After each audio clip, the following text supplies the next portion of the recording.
Welcome to G.I. Joe Chronicles, Outpost Edition.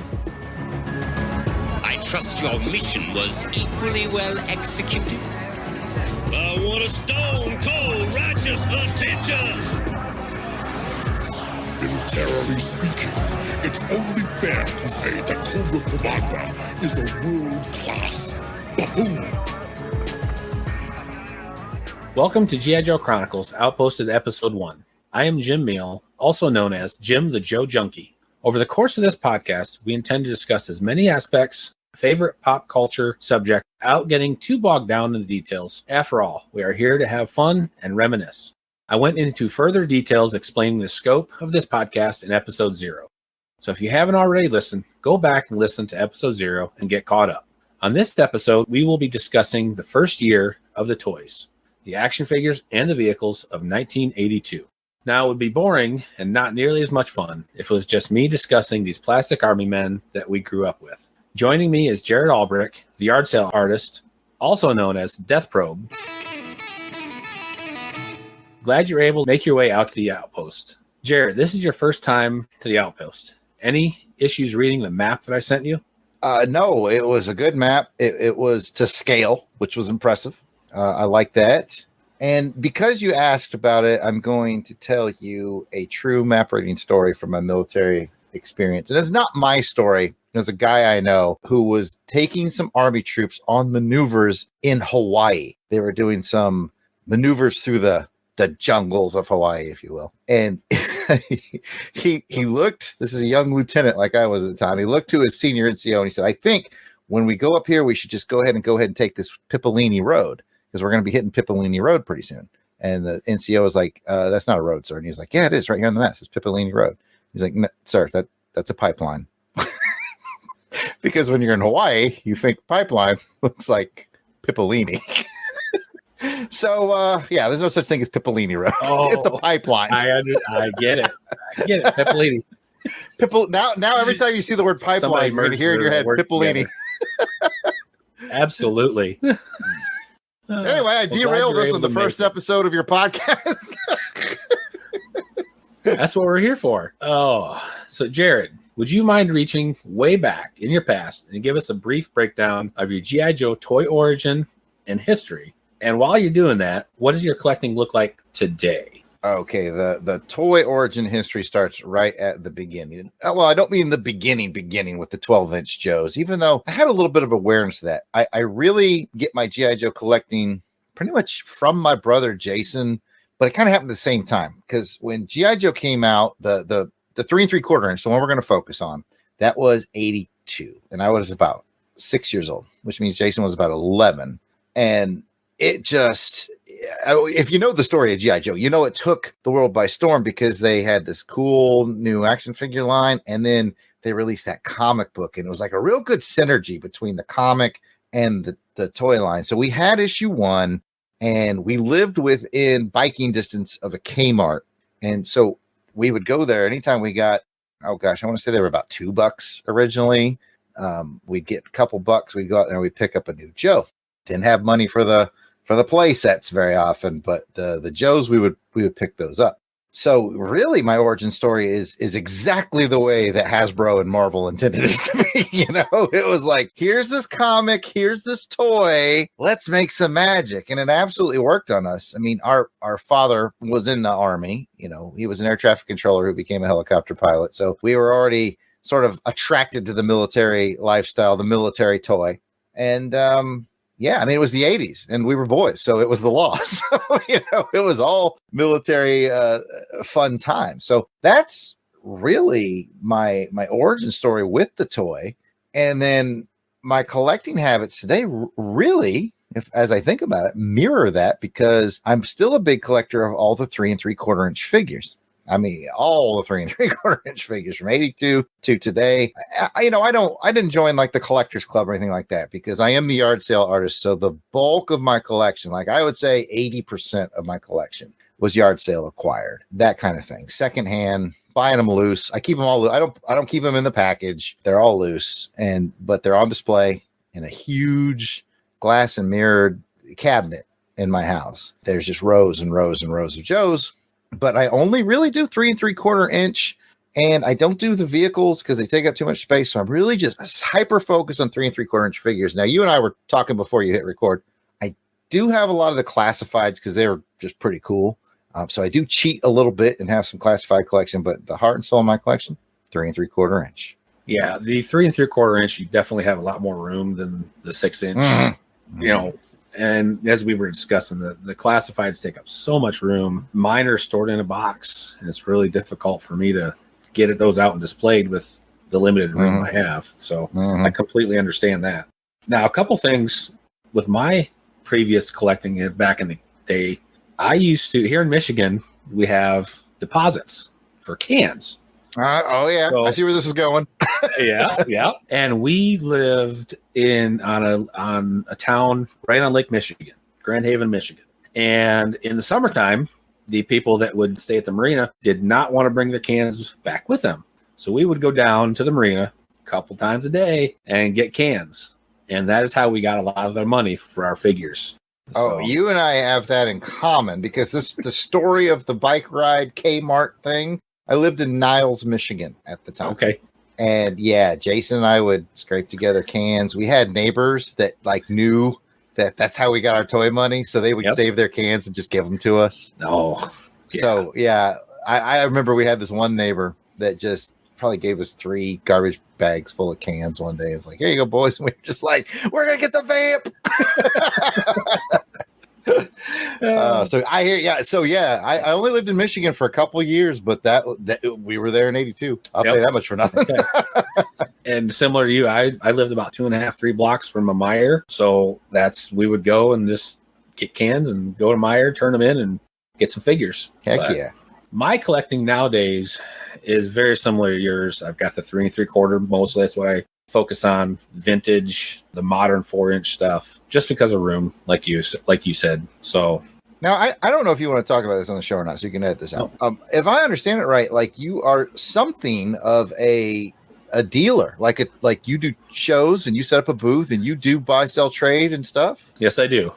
A lot of local shows and buy, sell. That's how I fund my collection, so that I don't take as much money out of the household budget, and my wife really appreciates it. I hear you. Like, yeah, I talked about, I pick up the vast collections at yard sales. I mean, you know that, like, the peek behind the curtain, folks.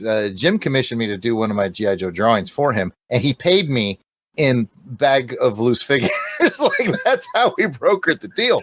Yeah. But just like you, Jim, I'll buy a whole bag. Like, I don't care what's in there. I'll buy a whole bag and I'll just be very happy if I find a couple in there that I don't have already. And then the rest I'll sell so the habit pays for itself. So I totally understand you from that point. And it took me a while to get to where I'm at. That process has gotten me to where I get some of the holy grails. I do focus on mostly vintage. I'm the type mindset, if I'm going to spend money on a 3 3/4 figure, it's going to be a vintage figure. Yeah, I still bought, like, even when the newer lines came out, when they came out with the movies and stuff like that, I still picked up the 3 3/4 inch figures. I still do buy the non-vintage 3 3/4 inch. So yeah, I have a lot of those, especially when you're a yard sale guy. You buy what you find. And the further we get from 1982, the harder it is to find these dang things. Yeah. I mean, I can vividly remember the last time I found 3 3/4 inch vintage Joes at a yard sale. In fact, it was a rummage sale for like a high school was raising money for whatever. And I went into the high school gym and I found a Ziploc bag. It was just full of 3 3/4 inch Joes. And I was like, how much do you want for this? And they were like, $5. You've never seen someone hand $5 and run out of a building. I ran out of there like I was Carl Lewis, man. I was setting speed records. Before they realized what they did. I was like, I'll see you. Goodbye. Yeah.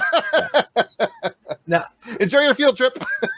I touched on it in episode 0. I didn't start recollecting until 2010, 2012 timeframe.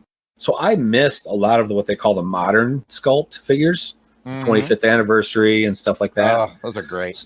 Those are great. I have quite a few of those as well. So I'm not strictly vintage O-ring. Though I do intermix. When I say 3 3/4, I do the modern scale 4-inch and the 3 3/4. Nice. So that brings us to our first segment. Some of these segments we're still working on titles, so if they don't work, they may change in the future. We're calling this one for now, That Figures. It's here, the G.I. Joe collection. G.I. Joe from Hasbro. This is a segment where we discuss the figures of 1982. This was the first year of the Real American reboot, if you will. These figures were the same size as Kenner's Star Wars, but had better articulation. With more articulation to be included in the coming years, we will discuss as they show up in the figure line. They were also packaged with more weapons and accessories than the Star Wars figures. Here at the Outpost, we will discuss each of the new figures that were released in the year that we are covering. To complete this, we will be using a combination of 3djoes.com, yojo.com, and the book The Ultimate Guide to G.I. Joe. We will be discussing the code name and specialty, the file name, which some of them are unique and intriguing, a statement from their file card, and a brief description of the figure. For this year, there are a lot of reuse of parts from the figures. A lot of them are all OD green.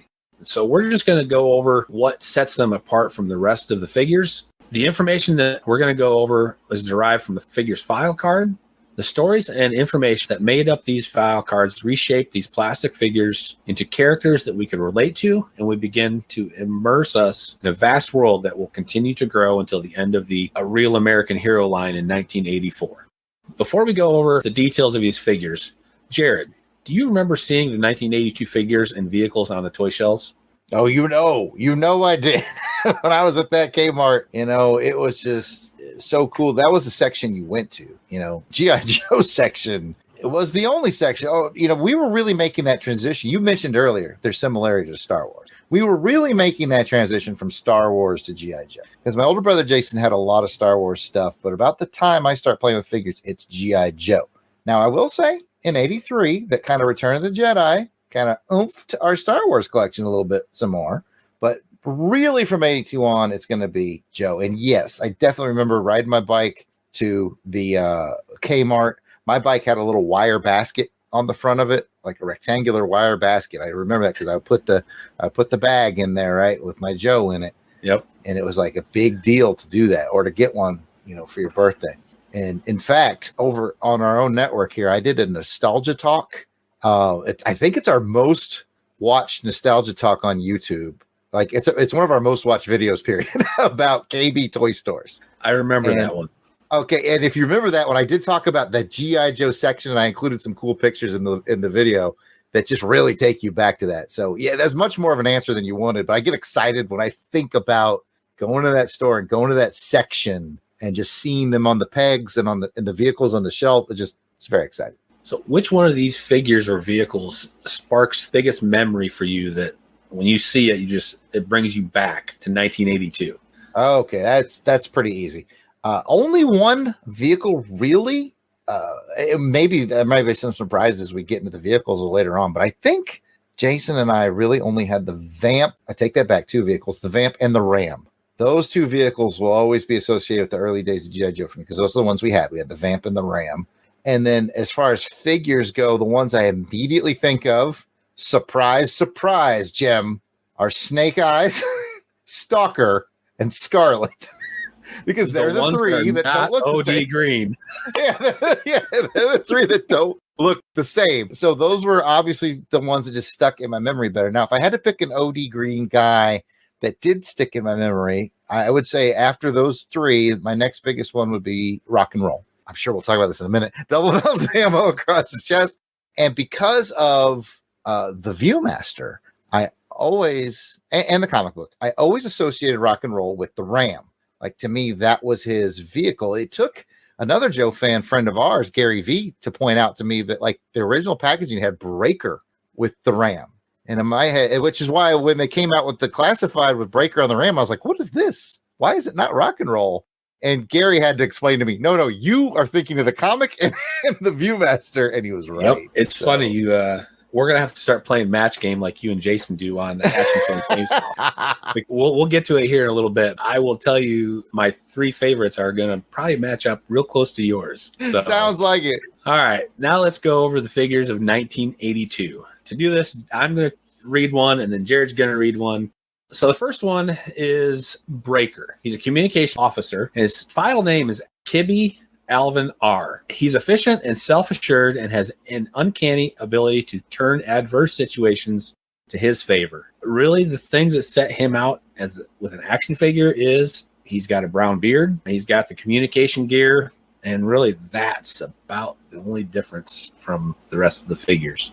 Okay, from here, I will pick it up. We will talk about Clutch. The big bold thing at the top of his file card says he is a vamp driver. His real name is Lance J. Steinberg, and his file card lets us know that he greases his hair with motor oil, rarely shaves, and chews on the same toothpick for months. Clutch still calls women chicks, you know? And the only thing that really kind of sets him apart is, well, a couple things. One, you could only get him with a vehicle. You had to get the vamp to get Clutch back in the old days. And really, black beard, sleeves rolled up. He was one of the OD green ones. So it's really that black beard that made him stand out more than anything, and the fact that he came with a vehicle. Yep. All right. Next one up is the Laser Rifle Trooper, codename Flash. File name, Anthony S. Gambello. Flash is methodical and persistent. He has an innate and unshakable faith in the order of the universe. He's working on his master's degree in electronic engineering, in quotation, at night. And he's got the OD green, but he has the red pads on his chest, on his arms, and his leg. And that's what really sets him away from the rest of the OD green characters. Which brings us nicely to Grand Slam. He is a laser artillery soldier. His name is James J. Barney. He's soft-spoken and calm, just a bit shy, intelligent, loves to read escapist fantasy in the form of science fiction and comic books. It's our kind of guy, Jim. Once again, what sets him apart, because he is an OD green guy? A couple of things, really. First of all, again, only available with a vehicle. I believe he came with the Howl, which we'll talk about momentarily. And he's got a little more that sets him apart. He has some bright red padding on him, which is a standout thing. And he has a seriously receding hairline. So, yes, he does. He's got a big forehead. Not unlike some of us on this podcast. Oh, you know what? You always wear a hat, so I didn't know. I didn't know it was hitting hard. Yeah. Oh, yeah. It's going away. Oh, okay. My bad. No, it's just part of life. Next up is the infantry trooper, codename Grunt. Robert W. Graves is his file name. Grunt is a highly motivated, systematic individual. He's a stand-up guy who doesn't blow his cool in a firefight. As for his figure, you don't get more bland than this guy right here. He's Grunt. He's Grunt. He's the infantry trooper. That's it. Amazingly, he's still a fan favorite, even no matter how normal or common he looks. I believe he used the same head mold as... He's got that receding hairline, I think. I mean, it's nothing to laugh at, Jim. Sure. He did come with the M16, but other than that, really, there's nothing out of the ordinary with this guy. For as common as he is, he's in almost every comic book corner box. Yeah, he gets a lot of corner box. And a lot of in a segment that we're going to talk about later, the peripheral stuff, the advertisements, the promotions. He was in 82 and 83. He was on all that stuff. So even for a common figure, they really put a lot of stock in him. Yeah, So. I guess they thought, I feel like they thought he was going to be, if this makes sense, the G.I. Joe of G.I. Joes. You know what I'm talking about? Like the 1970s G.I. Joe, like the generic guy that everybody wanted to have. He's generic. Yeah. For sure. And if you think about it, I mean, if you're going to army build any Joe, this is the one that you're going to army build. Yeah, because he's a grunt. All right. Well, we're going to take a step in the other direction of being a grunt, because next up, I believe I get to talk about Hawk. And Hawk was the missile commander. He was the only officer available in the first wave. And for some reason, I keep getting the lucky draw of getting all the guys that came with vehicles. In order to get Hawk, you had to have the MMS, the mobile missile system. We'll get to that in just a moment. But Hawk's name was Clayton M. Abernathy. He is keenly intelligent and perceptive and quite capable of totally selfless acts in support of his teammates. An excellent leader. And you would probably be able to identify him because he had the blonde hair and, more importantly, the silver trim to his tech gear. Well, I guess Hasbro's way of saying this guy is, the officer in charge of the Joe team. And it's a figure that I've really liked more and more as I've gone into adulthood, became an officer myself, taught leadership classes. So I gravitate a lot towards leadership type characters. And Hawk has always been portrayed, cartoon or comic book or live action movie, as an excellent leader. I always appreciate that about him. Next one up is the Machine Gunner, Rock and Roll, file name Craig S. McConnell. Rock and Roll is cunning but naive, forceful but shy, possesses a strong sense of loyalty to his teammates, and is sincerely concerned about their well-being. A man of honor and integrity who can be counted on to hold the line. His figure had the cross bandoliers of the bullets. He had a blonde beard, blonde hair, and he had a big gun. Heck yeah. Now, going back, this is one of the reasons why I really enjoy doing this podcast, remembering a lot of the details as we move forward, how the character, the figure, the comic books all tied together. And the line there where it says possesses a strong sense of loyalty to his teammates and is sincerely concerned about their well-being. You see that in that backup story of Hot Potato. Mm-hmm. Absolutely. Because you get so bogged down in all the details and you don't take time to remember, oh yeah, this is how this is all connected together. That's why I'm going to really enjoy doing this podcast for that reason. That's good stuff. You know, I've always heard, and maybe you confirm or deny, but I always heard that Larry wrote these file cards. I don't know if that's true or not. In one of these podcasts, we are going to discuss strictly just the file cards and the history of the file cards in a line overall view. Larry did write a lot of the file cards, but I don't know when he stopped full time, but then he was off and on for a little while. And you can definitely tell in later years, like 87, 88, the ones that Larry wrote and the ones that were in-house wrote. And he did it for his own benefit. He kept notes in writing his comic book so to keep all the characters distinguished and he could refer back to them. I mentioned this in episode 0. Somebody from Hasbro saw that and said, hey, we're putting that on the back of the packaging. And that's what became the file cards. His notes became the file cards. I really should have paid more attention to episode 0. You still got time. Well, speaking of time, is now my time to talk about Scarlet. Scarlet was the counterintelligence Joe. Real name is Shayna M. O'Hara. Scarlet is confident and resilient. It's remarkable that a person so deadly can still retain a sense of humor. How to tell Scarlet apart from all the other Joes? This might be difficult. This, I don't know. Well, you know, she's a really pretty redhead. She's got a completely different outfit. She has sort of this tan on black outfit with, I always like the little red shoulder pad too. And, you know, again, this is really cool stuff that we're doing this podcast because this, you know, she was one of my favorites because she was a standout. And I think it really speaks to the intelligence of the G.I. Joe line, how smart they were and how, this is 1982.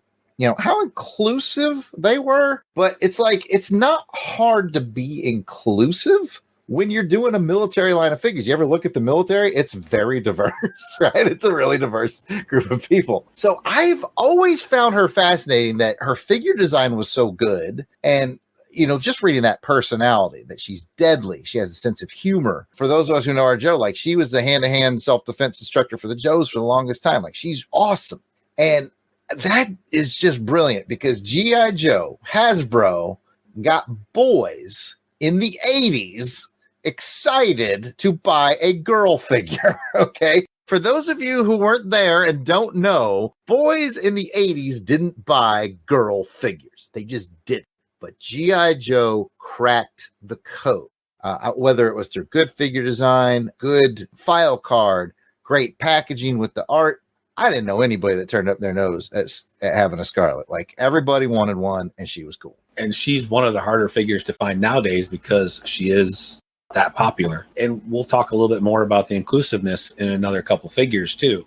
Next up is the Mortar Soldier, Short Fuse. Short Fuse is logical and sensitive, has a tendency to blow his stack, hence the name Short Fuse. His figure was olive drab. He had a actual mortar launcher. He had the black straps with the helmet and the clear visor. You know, I get another distinct honor here, Jim. You've really set me up nicely. I try to. You did, because I get to talk about Snake Eyes. He's a commando. It says Commando in big bold letters at the top of his file card. Commando Snake Eyes. You know what his file name is? I can't tell you, Jim. It's classified. It says the man is a total mystery, but he's really good at his job. Heck, he's the best. Let me give you a figure description, and then we'll start talking about Snake Eyes. All right. Snake Eyes dressed head to toe in black tactical gear.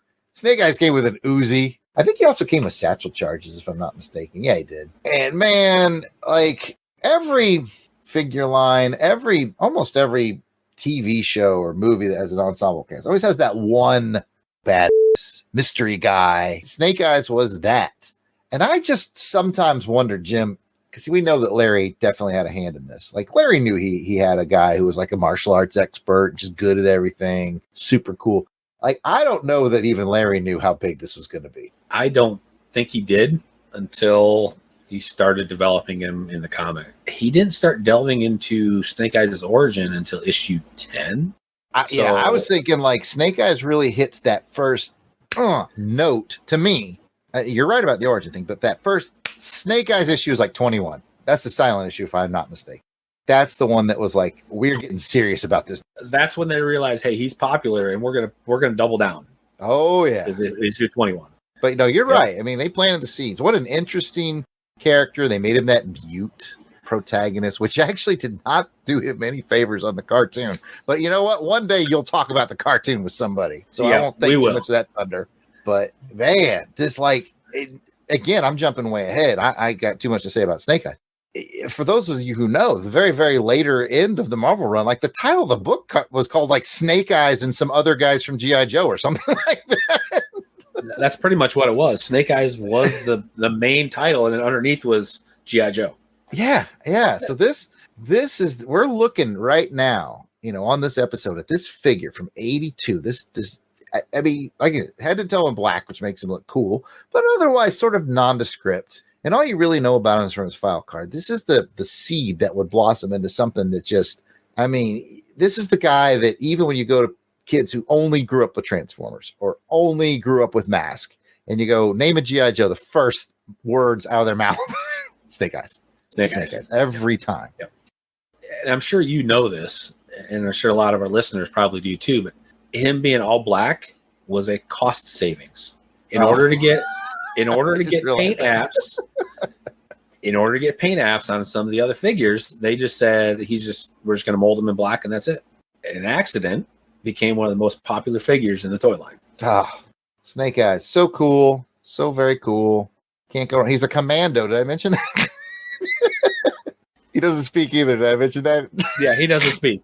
We could go into that as why Scarlet likes him. Maybe, I don't know. Maybe he doesn't. I better be careful. Because keep or delete as you will, but we got into it on Twitter with people who grew up with the cartoon versus the I was just going to mention that.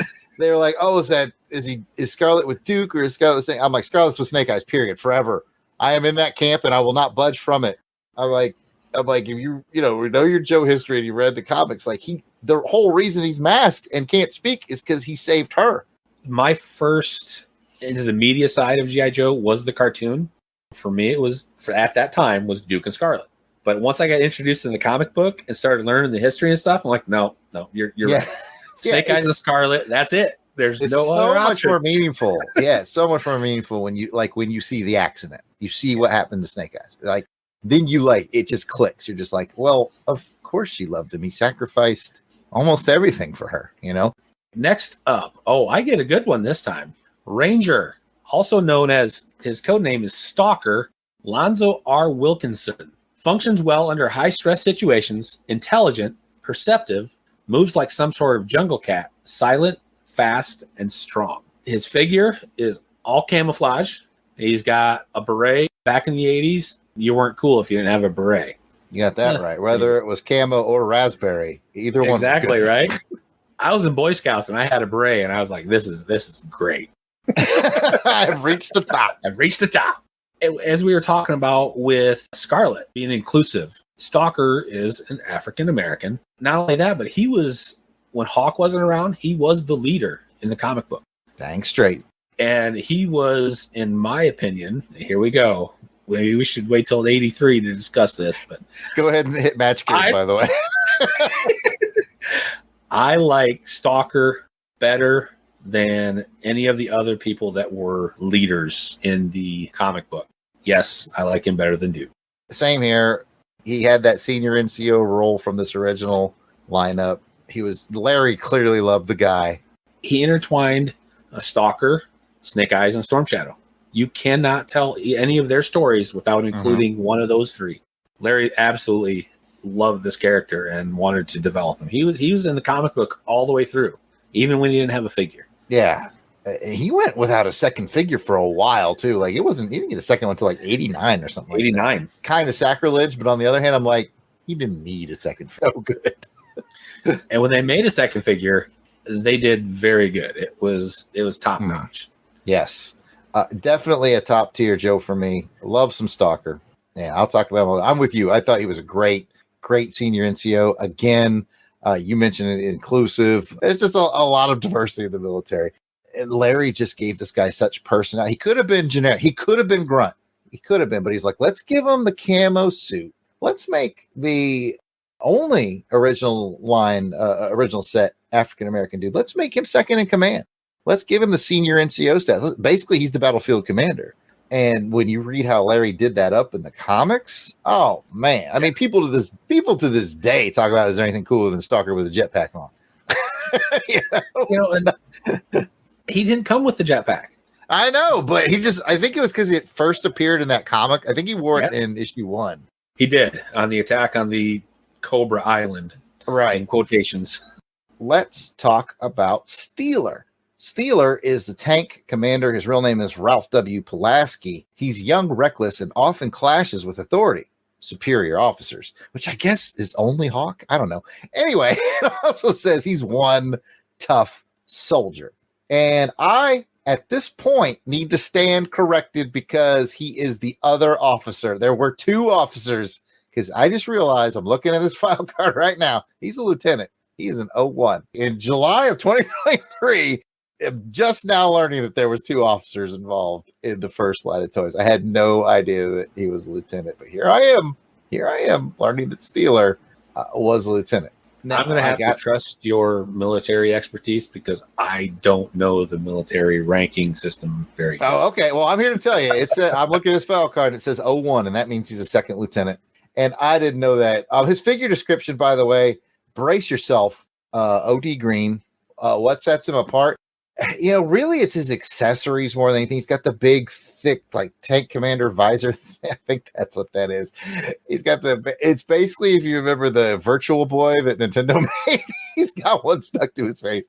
Really, I gotten this a lot. The biggest thing about Steeler was he came with the Mobat. We'll talk about that in a second. So basically, if you trotted out a Steeler figure when you were a kid, you're like, oh, I got Steeler. That pretty much so meant you had the Mobat, which was the flag of its time. Like if you had the Mobat, you were next level. Yes. Motorized. It was the biggest vehicle of the first line of the 82 vehicles. Mm-hmm.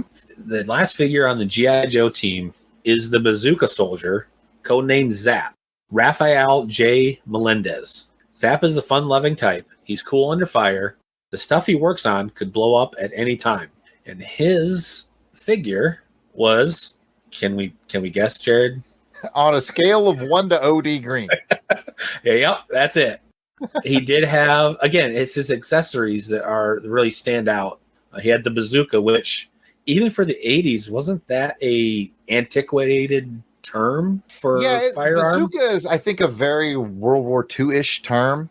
I mean, it's never really gone away. People use the term bazooka quite a bit.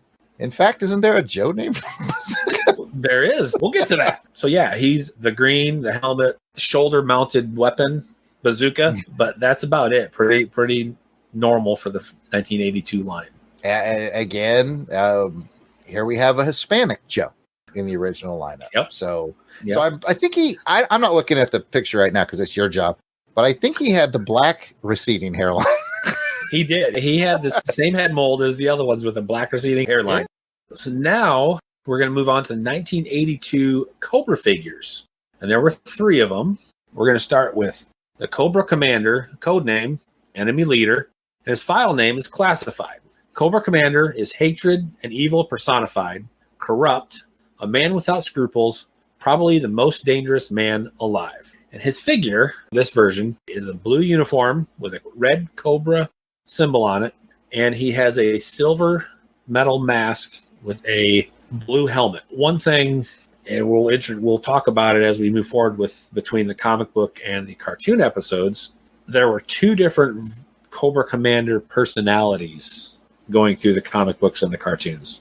Larry Hama wrote him as a lot more serious. Mildly competent. Yeah, mildly competent. That's a good way to put it. And the cartoon, not so much. Buffoon. Buffoon. That's a good way to put it. Both beloved, and both are Cobra Commander. That's one of the neat things about this brand and toy line is you can have discussions on which one was better. I think I would outright dislike the cartoon version if it wasn't for one thing, and that is the brilliant voice work of Chris Latta. Like, they hit a home run with his voice work. Absolutely. It makes the buffoonery. I swear it ratchets the buffoonery from 10 to 11, but that small jump is like takes him from buffoonery to like entertaining. You're right. It takes that little bit, and I was like, you know what? We don't need to take him serious, and that's the fun of it. So. Yeah, that voice was perfect. It's so good. Okay, that brings me to, we're going to look at Cobra the Enemy. This is the grunt of the Cobra bad guy core here. This is the one that you want to build your figures with. Again, it's just Cobra the Enemy. Spoiler alert, and Jim's going to get to this in a minute. There's three Cobras, all right? You had Cobra Commander, you had this Cobra the Enemy, and you had one other guy who, I don't want to give too many spoilers. We're going to get there, but he's not that exciting either. But this Cobra the Enemy is generic. It says on his file card, Cobras swear absolute loyalty to their fanatical leader, Cobra Commander, their goal to conquer the world for their own evil purposes. So again, this is meant to be a troop builder. This is not this is not a character with a personality. This is just a troop builder. It has a cool look though. They really did a nice job on his design. I'm always amazed at how good the Cobra designs were compared to how kind of generic the Joe ones were. But I get it, because especially in these early days, they were trying to keep Joe's similar to what you'd see in the actual military. Spoiler alert, they're going to get pretty far away from that in a few years, but that's okay. It's all part of the fun. So let's talk about this Cobra the Enemy, your troop builder. He basically wears a darker blue uniform than Cobra Commanders. I want to say Cobra Commanders is a little bit brighter than the Cobra the Enemy. He still has the red Cobra emblem on the chest. He's got some black tactical gear. He wears the, pre-COVID COVID mask on his face in black, and comes with a rifle. So it's a pretty cool design with the dark blue with the black trim and the red on the chest and the little nose and below mask, which only allows you to see his eyes, which ends up being a pretty good design for a troop builder. So I'm not going to hate on it. No, like you said, this was a generic troop builder. Now, my question for you, back when you were a kid and collecting, did you even know anything about troop building? Or once you had a figure, that was it? Once I had a figure, that was it. It didn't occur to me till much later, probably in my 20s, before I saw somebody in those early days of social media, like MySpace or whatever, message board. I think I was on a message board. And a guy posted a picture of he had collected 200 stormtroopers from Star Wars and 200 of these Cobra troopers. And that's when I was like, oh yeah, could have been doing that the whole time. But our parents weren't going to give us money to buy the same figure again, Jim. Come on now. No, they weren't. Later on, when they started different versions, that's how they got the parents to, it's a different version. I'll get you this one. But yeah, as a kid, because of those limited resources, and my parents being pretty strict with us on that, it did not cross my mind to even attempt a troop build. I was the same way. Once I had one, that was it. I had one Viper. I had one Cobra Trooper. I had one Snow Serpent. That was it. And to this day, I don't troop build. I bought some of the big sets from Toys R Us that comes with 4. This would have been in the 2000s. Comes with 4 Cobra Troopers and maybe 2 Crimson Guardsmen or whatever. And the 4 are the same. When I opened that up, if they're all the same, I would only keep one and I'd sell the rest, because I'm I just need one. I just want the one version. I don't need all of them. Now, one thing they did later on, within the last 15 years or so, you probably already know this, Jim, but this may be for the listening audience. I thought this was clever. They started doing Cobra Troopers. They all look the same, you can only see their eyes and the top half of their face, but they started doing different skin tones.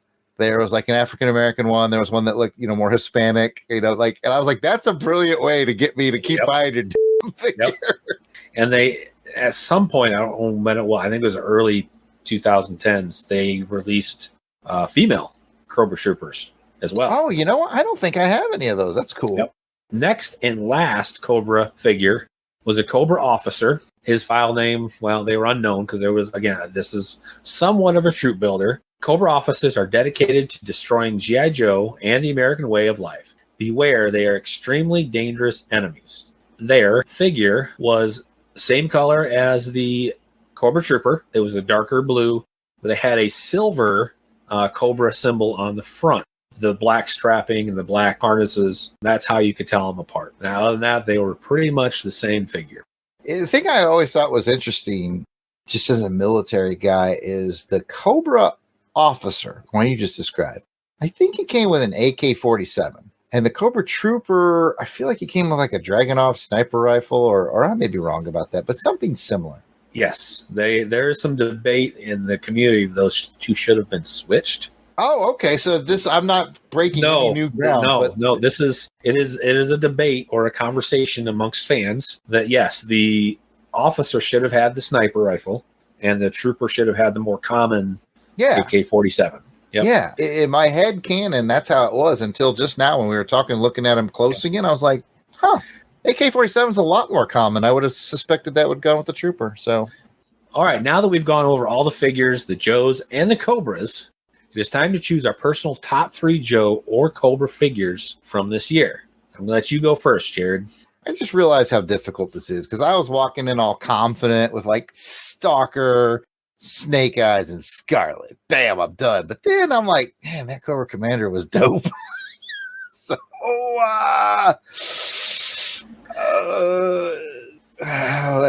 you know what? I'm just going to stick with my original instinct. I'm going to definitely say Snake Eyes, Stalker, and Scarlet. Those are going to be my top 3. Those are my most sought after. I mean, even as a kid in 82, I fully recognize how cool Snake Eyes was before it was explained to me how cool it was in the comics and somewhat in the cartoons. So, yeah, I'm going to stick with Stalker, Snake Eyes, Scarlet. And like you said, you know, those, especially Stalker and Snake Eyes, go super well together because of the Vietnam connection, which connects them to Tommy, aka Storm Shadow, which also connects them to Hawk. Hawk is always in that little mix as well. And I've always loved that. I've always loved, like, if you read the comics, it really feels like Hawk, Stalker, and Snake Eyes were your first 3 Joes. And they did their recruiting from there. That's really what it feels like. And that may be canon as well. Just, it's also hard for me to leave Hawk out. The short answer is Stalker, Snake Eyes, Scarlet, with honorable mentions to Hawk and Cobra Commander. I thought I was working with Pat for a little bit there. Throwing stuff in. Pat points. We call them Pat points. Oh, I agree. We are going to match on 2 of these for my pick. Stalker, Snake Eyes, and I'm going to go with the Cobra Officer. I really like that look with, I know. I like the look with the dark blue, the silver. Mm-hmm. Those are my top 3. I like it. So, Jarrod, did you have any other strong impressions of these figures back in 1982 or even now? Well, of course, the original Joes are legendary at this point. Even the forgotten ones like Grunt and Flash and Zap and all those guys. But one impression, and this is kind of a weirdly specific thing, though, one impression that will always stay with me is I just thought it was super cool that Cobra Commander's pistol could be attached to his back. Like, none of the other figures had attachable, like they could hold it, or you could put a satchel charge, you know, like Snake Eyes around his neck or whatever. But to have it like something you can affix to it, like I just thought that was neat. And there'll be a few other characters along the way that sort of have those affixed things, and I always find that to be special for some weird. Yeah, I always like the figures that can hold all of their accessories at one. You know, there's not a lot. Be loose. There isn't a lot. But yeah, that is pretty neat. Now we're going to transition into the next segment that we're calling the Motor Pool. Enemy blockade! Send in the G.I. Joe motorized battle tank! And what is an army without their means of deployment? G.I. Joe and Cobra had some of the best vehicles and playsets of any toy line. Though this year the Joes had a few more than Cobra, a 7-to-1 ratio, and the Cobra playset was a Sears exclusive, so even more difficult to find for the common collector. This first year had more real-world styling than any other year and still had that 5-minute in the future feel. So let's go discuss each of the Joe vehicles and playsets for 1982. Jarrod, I'm going to let you go first this time. All right, we are going to talk about the FLAC. I'm going to give you some flack on this one, my friend.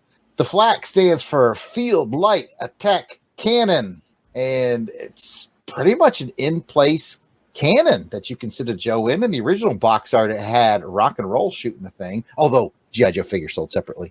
It also says with cannon, you can elevate and swivel. So it went up and down and swiveled around. It was a pretty cool little play set. Nothing much to it. Fairly stationary. Just a really big gun that you can put your Joe in. The second one we're going to discuss is the HAL, the Heavy Artillery Laser. This was a trailer-mounted laser. It was included with Grand Slam, one with the red pads. And I personally am a sucker for trailers in this toy line. I don't know what it is, but if it was a trailer, I had to have it. This is cool because like you can hook it up. Like I think it actually hooks up to like the vamp. You can drag it around. Yep. I think that was. There was later on they offered them together, packaged together. But the laser swiveled on the trailer, green like most of the other vehicles in the toy line. That is going to bring us to the Jump Jet Pack. Jump stood for Jet Mobile Propulsion Unit, which is JMPU. That's not fun to say, but Jump is. Originally, it did not come with a figure, although Flash is heavily featured on the box art. But in the next year, they would release it with a figure, but instead it's going to have Silver Pads Grand Slam come with it. But I'm certain we'll get to that at some point. This version, the 1982 version, comes with nobody. And really, it's just a small launching pad and a big backpack jetpack that you can use for your Joes. And it's just kind of fascinating that really uses Flash iconography here. Then it will actually come with Grand Slam. But again, anybody who loves G.I. Joe is going to put that backpack on Stalker and call it a day. Yeah, Stalker definitely, when you think of the Jump jetpack, definitely Stalker. Not only in the comic book, but the cartoon as well for the first miniseries when they infiltrate that base. Next up is the Mobile Missile System, or MMS. This trailer, again, was packaged with Hawk. It had 3 missiles mounted to a swivel base. It was green, and it had actual struts or supports that would flip down so it would be stable. The wheels would be off the ground so you could simulate it launching. I was a sucker for the trailers. Yeah, you can't go wrong with that. It's pretty cool. I'm going to roll us right into the Mobat, the original Big Baller G.I. Joe toy. If you were the Big Baller, you had the Mobat, which stands for Motorized Battle Tank.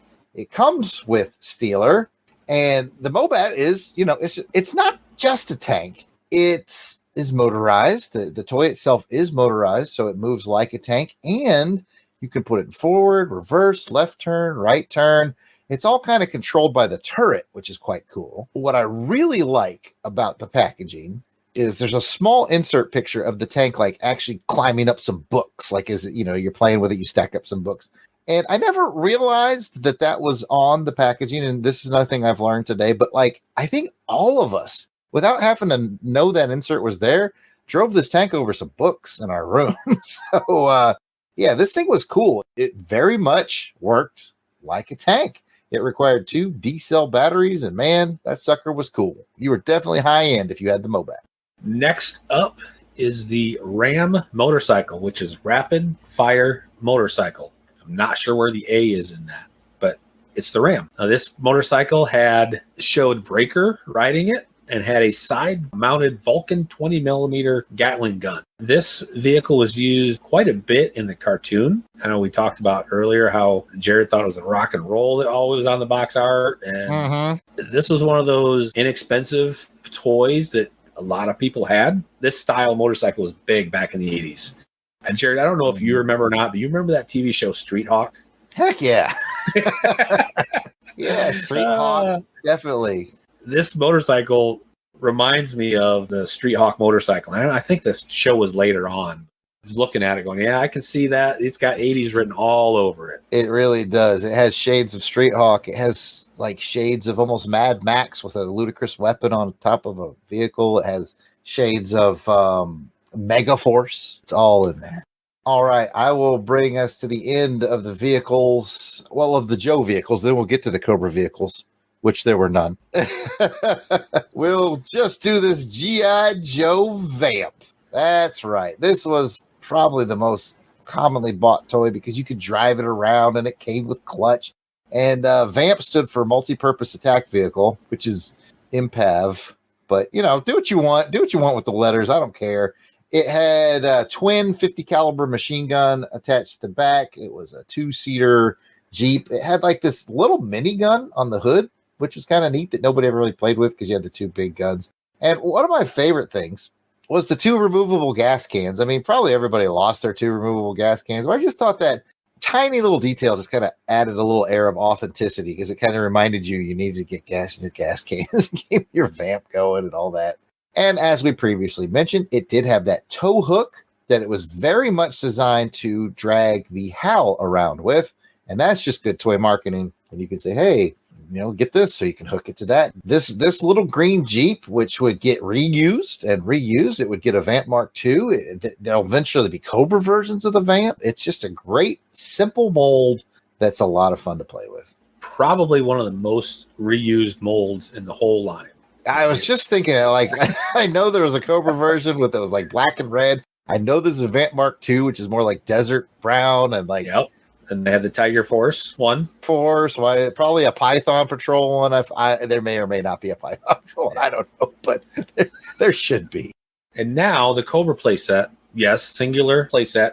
The only item that was offered for 1982 for Cobra was the Cobra Missile Command Headquarters. And it was a Sears exclusive that was essentially a cardboard diorama set. What would looks like a underground Cobra base that they launch it from. It did come with a Cobra Commander figure, Cobra Officer, and a Cobra Trooper. All 3 of them. There are not very many that have survived because you look at it, it is a cardboard cutout. I didn't even know this existed until I started recollecting again in the early 2010s. I didn't go to Sears. Closest Sears was 20 miles away. So I didn't know. I'm like you, man. I found out about this thing just a couple of years ago when I was on Aaron Moss's Real American Headcast. We were talking about the toys, and I was like, what in the world is this? It really puts me in mind of, and you might know the history a little better than me, Jim. I feel like all these toys that we just talked about came out, and people were like, these are great. And then I think they just kind of dawned on them. We have no vehicles or anything for the bad guys. And this was like a last minute addition. Like, let's just make a diorama. We'll make it available just through Sears, like just so they could have something for the Cobras. Now, I may be wrong about that. It might have been offered from the get-go, but it just doesn't feel like it was. I'm going to go one step farther. I don't remember who was sitting in the meeting with Hasbro. It may have been Larry Hama. Hasbro had no bad guys for G.I. Joe to fight in the original 1982 toy line. Oh, that's He literally asked, who are they going to fight? So all 3 of these figures are just, they had to put them together real quick. That's why Cobra Commander isn't even offered. The only time he's offered in 82, I believe, is in this command center. He's I think you're absolutely right. Or a mail away. Yeah. I think you're right. I remember hearing that story. Now, it might have been on Toys That Made Us on Netflix. And They were like, oh, so we need someone for these guys to fight. And for last minute designs, Cobra Trooper, and Cobra Officer are very solid. This cardboardy thing, though, is wonky. I mean, I still want one, but it's wonky. They did I think it was at San Diego Comic-Con a few years ago. They did a repop of this playset. Now that we've got that covered, very similar to the figures. Jarrod, what are your top 3 vehicles? And which one left you with the strongest impression? All right. I would say my top 3 vehicles would be the Moat, the Ram, and the Vamp. And I actually kind of did that in backwards order if I was ranking them. I'd say my favorite is probably the Vamp, and then the Ram, then the Moat. Those would be my top 3. And the one that left me with the strongest impression, it's got to be the Vamp. And that's just because, I mean, that's the one that Jason and I had. We also had the Ram, which I really like, but the Vamp was sort of the biggest one that we had. Definitely, I didn't own a Moat, but I remember having a friend that did and just thinking it was the coolest thing when I played with it. And then the others, like Flak Howl, Jump, MMS, I don't, very rarely, I don't have any strong memories of anybody really having them. I'm sure like once in a while somebody had something, but really the most mileage, no pun intended, it's got to be the Vamp. What about you, bud? Well, again, 2 out of 3. And I'm not going to rank them. I'm not going to sit there and go 1, 2, 3 because that would be very difficult. I know what number 1 would be. Mine would be the Ram, the HAL, and the Vamp. Vamp would be number 1. I'm a Jeep guy, so I like that style, and that was the closest thing you got to a Jeep in this toy line. And with the HAL, again, I mentioned I like those trailers. That's my favorite one. And then who didn't like a motorcycle that had a Gatling gun on the side? Right? Come on now. That your number 1, it sounded like it was the Ram. Is that correct? Like that's the one that left the biggest impression on you, or you got a different answer for biggest impression? The biggest impression, it's my number 1, the Vamp. Oh, okay. That's the 4-wheel drive vehicle, the one that really, for what I liked as a kid, that Vamp was the one. I kind of melded answers together. So, all right, now we're going to move on to military surplus, where it is a peripheral discussion of items that have to do with G.I. Joe. It's under attack! It's under attack! The G.I. Joe headquarters is under attack! And today, we're going to discuss card and box art of G.I. Joe.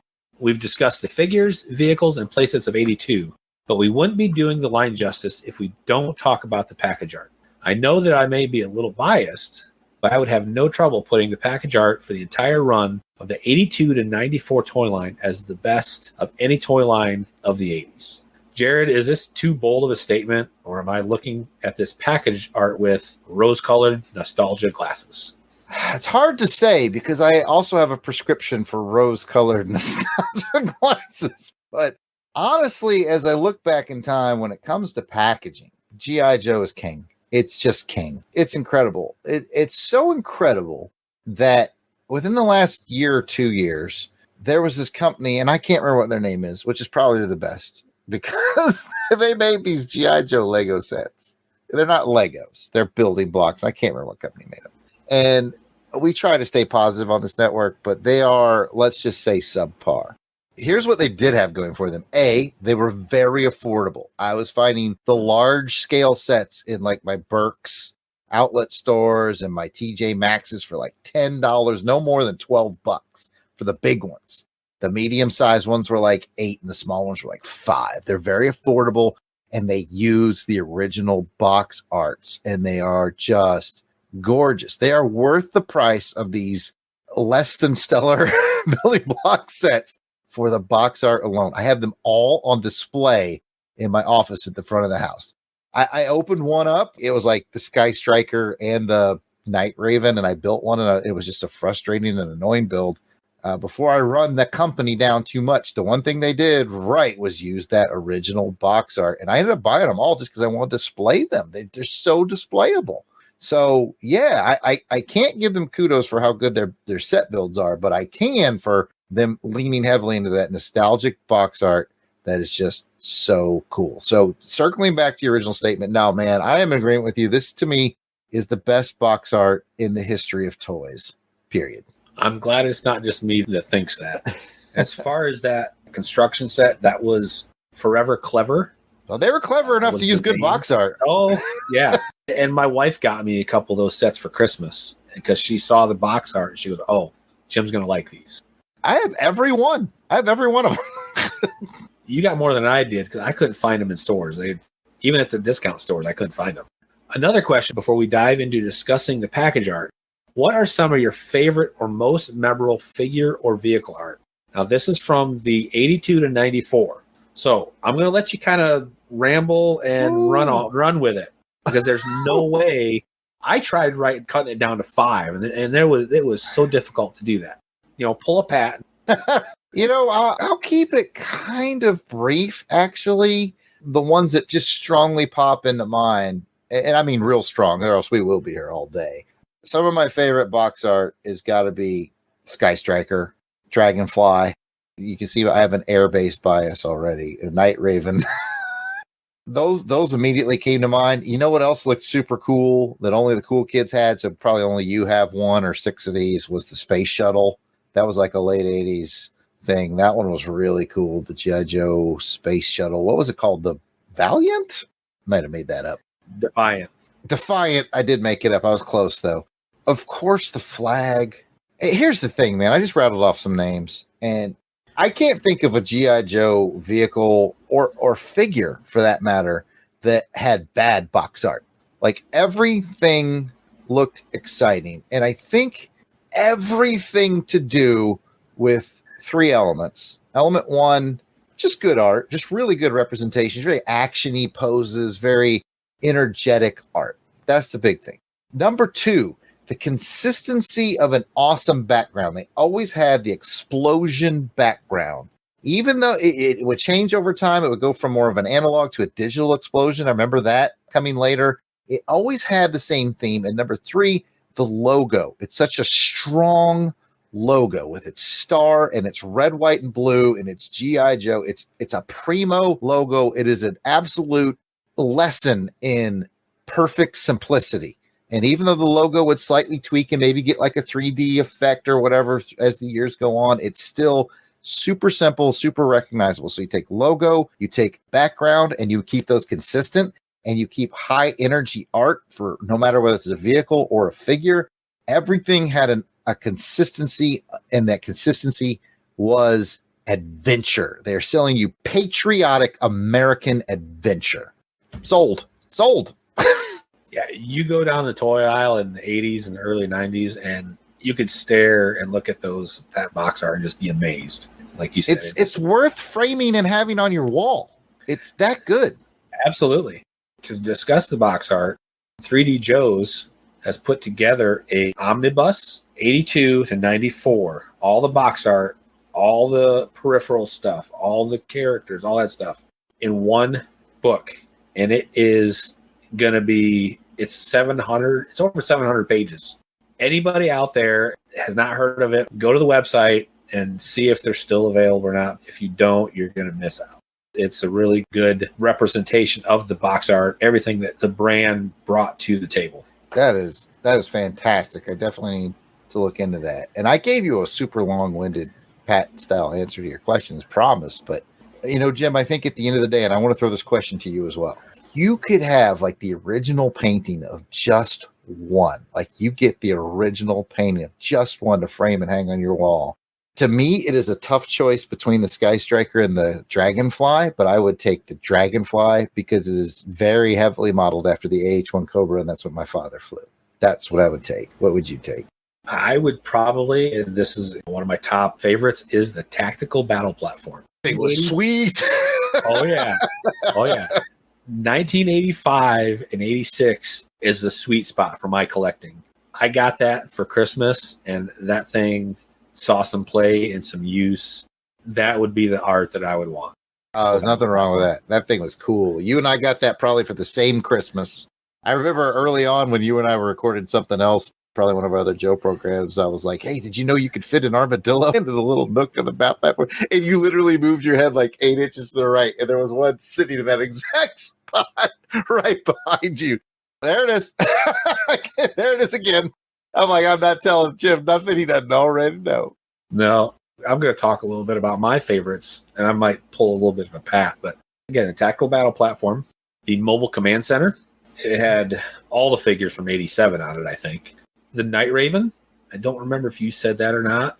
I did mention the Night Raven. Okay. That's a pretty vehicle. Oh, it's amazing. As far as figure goes, Lieutenant Falcon has very dynamic pose and Fast Draw. Oh my God! I was just thinking Fast Draw. I'm not even kidding. I was like, he has a great figure pay. Like that art is fantastic. It is. Now you look at figure art versus the figure. That art sold you. And I got one more. The 1988 accessory pack, number 6. It was a Cobra battle pack. The box art is that one with all of the 88 figures kind of climbing down a mountain. That art was on some other packaging and as well. I didn't care what was in the pack. I was buying that. Right now for maybe the first time, and it is incredible, man. Yeah. It's incredible. Yeah. Got anything else to add before we move on? I'm glad you brought up that figure pack because I don't think I've ever seen one.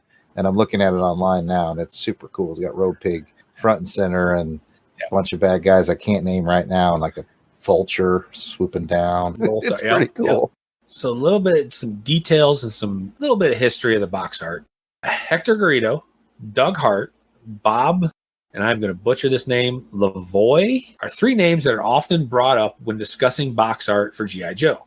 I'm sure there are others that should get credit, but I want to mostly focus on Hector Garrido. He possibly created around 50% of all box art from 82 to 94. He set the tone and the style for the box art that others would try to emulate. But this style created a cohesive, almost universe. The box art sparked my imagination and affected my play patterns. There are some figures and vehicles that will forever be intertwined together, like Breaker and the Ram, the Devilfish with Beachhead and Websuit. Did the box art, or the better question, how would the box art affect you and your Joe collecting? That's a great question because I never really thought about it until now. You provided an excellent example. You've provided two excellent examples because I already admitted that I didn't associate Breaker with the Ram. When it came out in that classified, and I was like, what? Why is it not rock and roll? And again, it was our friend Gary V who pointed out to me, it's because, you had the comic and the Viewmaster of Hot Potato. So that's why you do that. And that's great that's how it explains it. But your other example is fantastic too, because yes, I associate the Devilfish with Beachhead and Wetsuit. I think it comes from a cover of a G.I. Joe comic. I want to say somewhere in the 40 something. But see, that's not exactly box art. Maybe that it was also on the box art. I don't know. What I'm learning from our discussion here is I was mostly influenced by the comic. Like how I played was from the comic. I feel like I was that kid that got it and didn't appreciate the box art at the time. I appreciated it, as you can tell, and I was an adult, but as a kid, I think it was like, get in there, open it up, get it built, get the stickers on it, let's play. And I didn't soak in the box art like I probably should have. So what I'm really learning about myself here is the vast majority of my influence on play is from the comic book. There's definitely some beautiful box art out there, and I'm sure there was some sort of subliminal influence there, but all the influence that I'm feeling is from the comics more so than the box art. It sounds like you paid a lot more attention to that, so I'm interested to see how it affected your play patterns. It definitely did. I guess you might call it a little bit of OCD. If I got a vehicle and it didn't come with a figure, but it had a certain figure on the box, I had to get it. That was the one. Probably similar for me as well. Through the whole line, that was Joe and Cobra vehicles and figures. That was a common theme because they were trying to sell both the vehicles and the figures. That cross sell is what they were really going for. They definitely did an outstanding job of that by including other Joes in that box art, because it did make you feel like those Joes were attached to that vehicle. The more, I've never really thought about it through that marketing angle, but that's clearly what they were doing in hindsight. And I'm not even mad about it. It's like, it's clever and it gives more life to the vehicle that you see in the painting. So it makes total sense. Now we're going to start discussing the package of the figures and what details were on the package. So you had a picture of the character, the code name and specialty, the explosive background. And Jarrod had mentioned it earlier. Over time, that background would change. It would go to a more laser or digital look. And also, later on in the years, the colors of the background would change. The Cobra, I believe, was red, and the Joe was blue. But this is news to me, actually, that Cobra and Joe with the different color themes. Now, it probably something that subtly registered to me as a collecting kid, but not in the forefront of my mind. We're learning stuff on the podcast, and for me, I didn't consciously realize there was a different color scheme for each one. That's kind of neat. Anything else on the front of the package that grabs your attention, Jarrod? Yeah, more like a question for you, because you're the smartest guy I know on this stuff. I wouldn't go that far. I've got passion. Some of these I'm fairly confident in. Like if there was a Night Force one or a Python Patrol, like it would be stamped on the front of the package. Night Force, Python Patrol. I feel like, you got to tell me if I'm making this up in my head, if this is like a Mandela effect thing or not. I feel like maybe some Dreadnoks figures had a Dreadnoks stamp on it.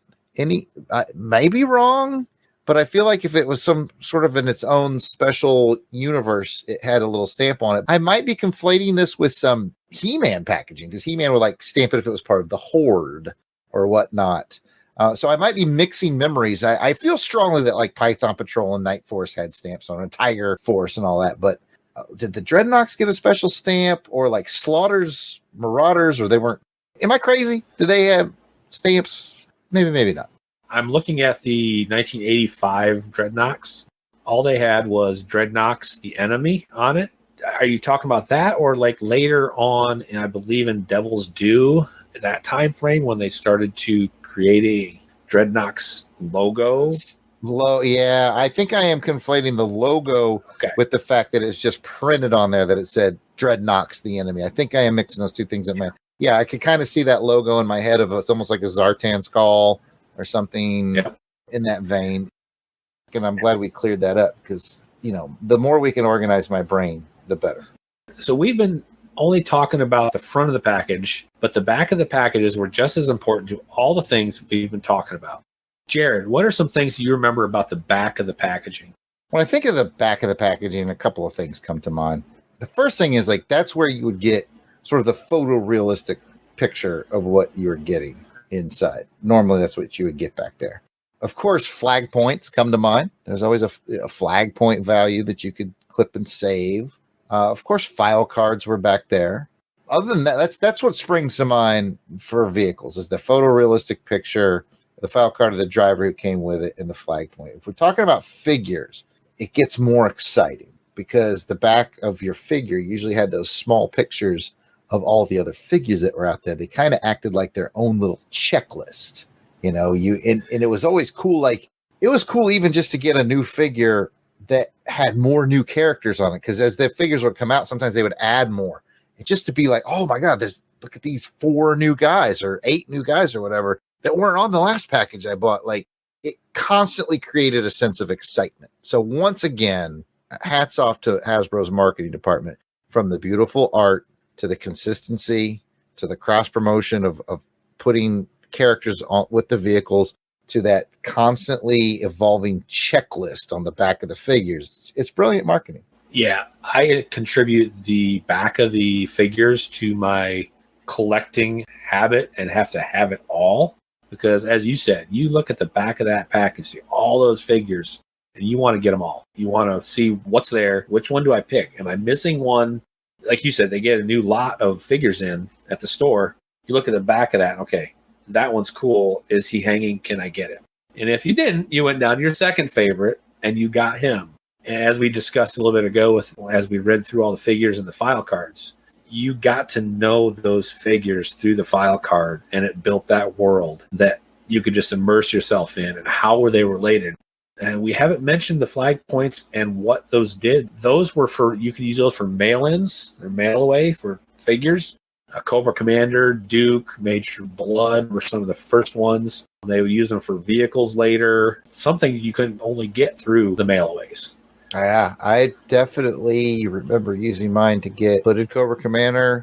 What's it called? The Manta? That's basically the windsurf board. Yep. And I definitely remember using, I think we used some to join the G.I. Joe Collectors Club. And I definitely used some to get the Wolverine. I think the Wolverine was available in mail away form, and I think I got it that way. I personally didn't do any mail aways. Don't know why. I always wanted to, and I just never did. And again, as with the box art, the overall packaging art, the back of these figures and the front of these figures and the vehicles, it's just Hasbro. I think it was the perfect storm, and they just put it all together, and it just kept on going. Captured your imagination and never let go. Jarrod, any closing thoughts on anything that we've discussed today? Oh man, we've covered a lot. This is the kickoff to one of the greatest toy lines in history. We both agree, probably best box art ever. That is saying something. If you think back on the box art for Star Wars or, Mask or Masters of the Universe or Transformers, Hasbro knew how to make some box art because that Transformers box art was legit as well. Like I would say G.I. Joe Transformers are just the top of the crop. And that is really just saying something. And I slightly prefer G.I. Joe, but I'm a military guy, came from a military family. And my closing thought is gonna be this. It's gonna be a little bit deep. And I've mentioned this on a couple other podcasts, but I think here's a good place to talk about it because this is 82. This is kicking off the G.I. Joe line. And like you said, a perfect storm of great packaging, great art. The 80s is becoming a very militaristic and patriotic time. If you look at the movies, you get a lot of military music. You got Commando, you got Rambo. Yep. These are all things happening in the 80s. And you're getting this sense of patriotism. It's the Reagan years. You know, we don't do politics on the show, but you know what I mean by that. It's like a very patriotic time. It was you can watch any WrestleMania from the 80s and you'll understand what I mean. There's flags everywhere. And the thing I've mentioned on other shows, and I think G.I. Joe is amazing for this. I think G.I. Joe, this is going to sound silly when I say it, but if you think about it, I think you'll see it too. I think G.I. Joe did more to heal the post-Vietnam wounds of this country than almost anything else. It made the military cool. It made patriotism cool. It made soldiers feel good again. Even it's silly because I get it. It's G.I. Joe, but I firmly believe that it healed more post-Vietnam wounds than anything else. It's blind luck. It's timing. It's a silly toy line. But in the end, I think it just ended up lightning in a bottle, something so much bigger. And it all started right here with these pieces of plastic in 1982. I agree. With Larry Hama taking the helm of the comic book, his hand he had in the file cards of the figures and how he created their personas. He was a Vietnam veteran. Yes. He knew what it felt like. And he was able to put that positive spin on the entire toy line with every little thing that he did. Oh, I have to interrupt you, and I'm sorry, but you just made an awesome point. Again, perfect storm. The perfect writer. Someone with just enough realism, with a history with the military, and who knows how soldiers act. Look at any other toy line that got a comic book to try to pump it. None of them lasted like this one did. And that's because of Larry's authenticity. I'm sorry I interrupted you, but I had to put a bold underline under that. That part of the lightning in the bottle is so important that they got the right guy. The closest comic book that had any length of run that G.I. Joe had was Transformers. And it only had 80 issues. Yeah. So, and it started after and ended before the G.I. Joe comic run. And it's a good run. And we're definitely not pooing Transformers on this. At least I'm not. It's a solid run of comics, and it is a great run of toys. I think the real difference is what's the cultural significance. Like I said, I think G.I. Joe had this weird wound healing from Vietnam. And if anything, Transformers is still very cool, but I don't know it had that big of a cultural significance, except for I might give it some credit for helping heal some actually longer wounds, some post-World War II sentiment towards Japan. I feel like, Japanese culture it started to become very cool to get into Japanese culture. And I think Transformers had a lot to do with that. Yeah, definitely. There was not only Transformers, there was a couple other toy lines that came from Japan around that time. Voltron. Yeah. Voltron, GoBots, I think originated over there, but let's be honest, Transformers was the king of the heap. Yeah, I don't want to belittle anything Transformers did, but just an amazing time. But like I say, there's just no competition when it comes to toy property comics. I mean, I love them. I love Crystar and I love Sectars. If you remember that. Oh yeah. I love Centurions. I love Brave Star, but none of them had the legs of G.I. Joe. And the only thing that makes me a little bit sad is looking at it through a modern lens, Jim. Let's be honest. When new Joe toys hit the shelves at Walmart and Toys R Us, it is guys our age buying them. Yes. And on one hand, it's awesome that they're still there. On the other hand, the one failing of G.I. Joe is it didn't quite have the legs or the hook or the ability to mold itself as time moved on, like, say, Scooby-Doo, who has never been out of the public eye since 1969, or Ninja Turtles, who have never been out of the public eye since 1987, 88, when they hit big. That is the one thing that makes me sad about Joe, is it's still going, but it's all, it's HasLab. It's guys like me and you putting $300 down to get a classified Dragonfly helicopter. I know that's weirdly specific, but I did that. Yeah. I did not. I don't have that kind of space. and I'm not as fancy as you. Well, again, the only reason I did it is I never had a Dragonfly as a kid, and that was the vehicle my dad flew. And it's hurt my heart since I was a kid that I never owned one. And I was like, given the opportunity, and I was like, I am buying this opportunity. I agree. But yeah, that's my only sadness about Joe is it needs a new audience. And I don't want to do like, well, this will come out later. Spoiler alert, anybody who's planning on going to the movies anytime soon for Transformers. There might be a second hope for G.I. Joe. And I really do, because I bought G.I. Joe toys for like my friends who had kids, and I bought them a couple figures just to try to infect them with G.I. Joe, and it just never really takes. It's very much something of our age, Jim, and we need the youth to find it again. As you mentioned earlier in this, I do sell at toy shows, and 90% of the people that buy are people our age. Now, there are every now and then, I witnessed one today at a show.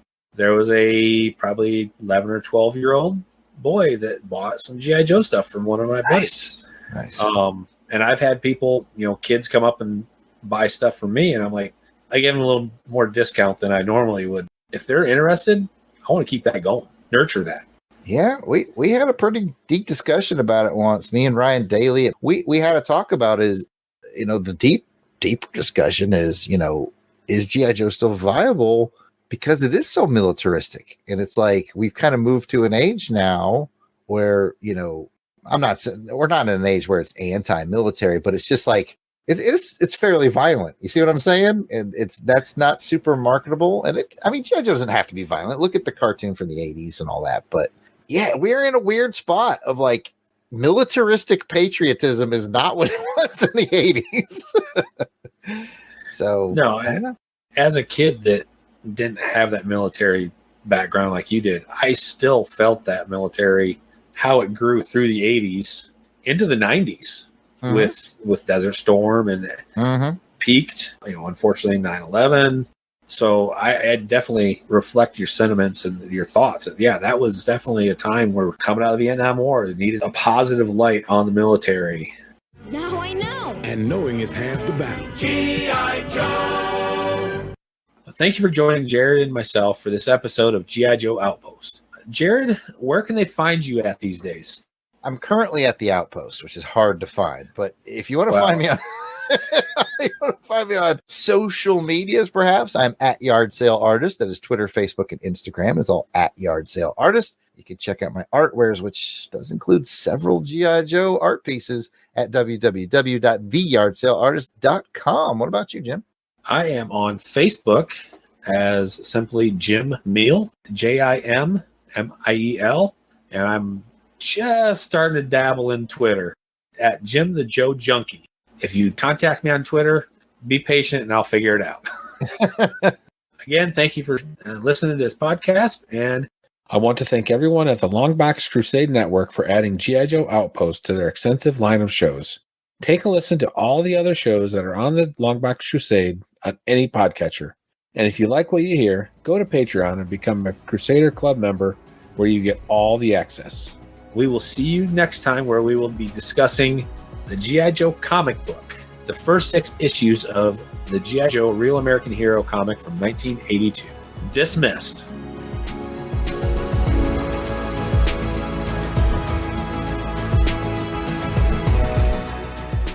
The music themes for this show are done by musical genius Joe November. Please check out his SoundCloud at Josephline99. That's JOSEFLIN99. You will not regret it.